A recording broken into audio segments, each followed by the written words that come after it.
You've probably heard the term organizational development, or maybe just OD, and kind of just nodded along, right? Wondering what it actually is. It sounds like one of those corporate buzzwords, doesn't it? But what if I told you it's one of the most powerful tools for making a company not just good, but truly great? Let's dive in and unpack this whole thing together. Think about any company or team you've ever been a part of. It's a mix of so many different moving parts. You've got the people, the big picture strategy, all the day-to-day processes, and then there's the overall vibe, the culture. Getting all of those pieces to fit together just right, kind of like this puzzle here, is a huge challenge. And when they don't line up, you can feel it. There's friction, things just don't work efficiently, and people get really frustrated. So if that's the problem, what's the solution? Well, there's actually a whole field dedicated to solving this exact puzzle. And yeah, you guessed it, it's called organizational development. Okay, so here's the textbook definition, but the two words that really matter here are planned and systematic. This tells you right away that OD isn't about, random team-building days or just slapping a quick fix on a problem. No, it's a deliberate, almost scientific way of making an organization healthier and more effective from the inside out. Okay, so that sounds good in theory, but why does it actually matter? Does all this planning and analysis lead to anything real? Well, the answer is a huge yes. This isn't just academic stuff. It delivers measurable results that you can actually feel across the whole company. And here's what that looks like in the real world. We're talking about better performance. Straight up. You see employee engagement go way up, which of course leads to happier, more productive people. When communication gets clearer, you get smarter, faster decision-making. And all of that together, it fuels innovation and gives the company a serious edge over the competition. All right, so we get the what and the why. But how does OD actually work? I mean, it's not magic, right?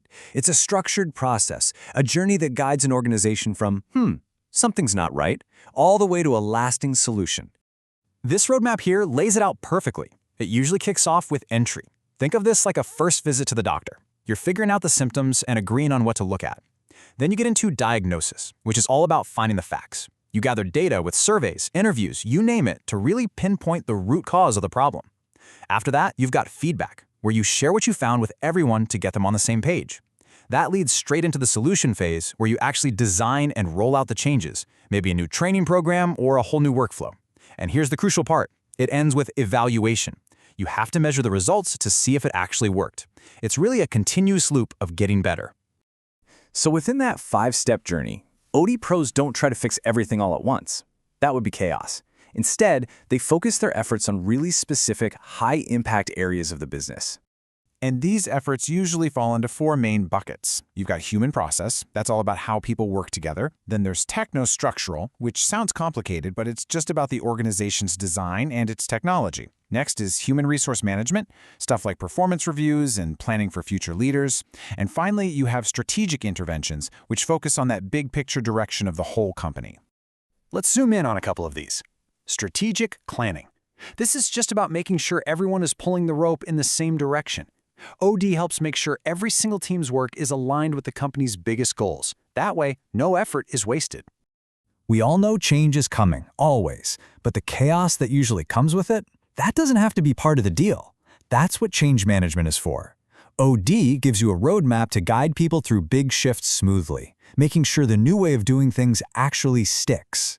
And of course, you can't have successful change without strong leaders championing it. It just won't work. That's why a huge piece of OD is leadership development, being really intentional about building those skills through coaching, mentoring, and specific training.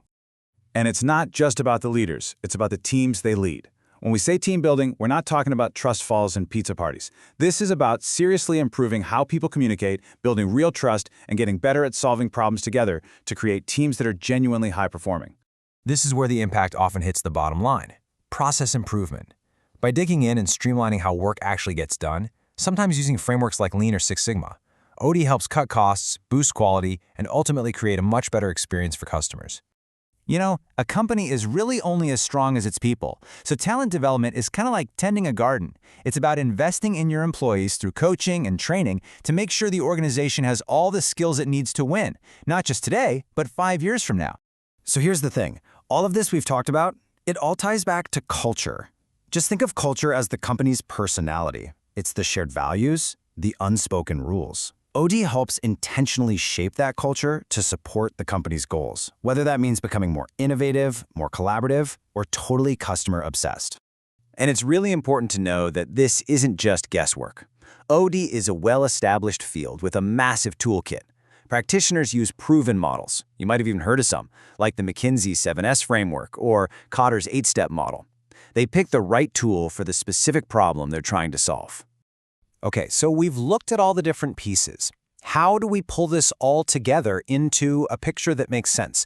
Well, it really comes down to a few core principles. These are pretty much the golden rules for doing OD the right way. First, you have to involve the people who are actually going to be affected by the change. You've got to keep the company culture at the center of everything you do. Remember that everything is connected. You have to think like a system. Use real data to make decisions, not just gut feelings. And finally, you have to remember to celebrate the wins along the way. You know, I think this pyramid visualizes it all perfectly. It shows you how a solid business foundation is what supports everything else. Your day-to-day operations, your management systems, and right at the top, your corporate culture. The whole point of OD is to make sure every single layer of this pyramid is strong, stable, and working together. So, I'll leave you with this question to think about. Whether your workplace is massive or just a small team, how can it do a better job of fitting its own unique puzzle pieces together to become more effective, more efficient, and honestly, just a better place to work?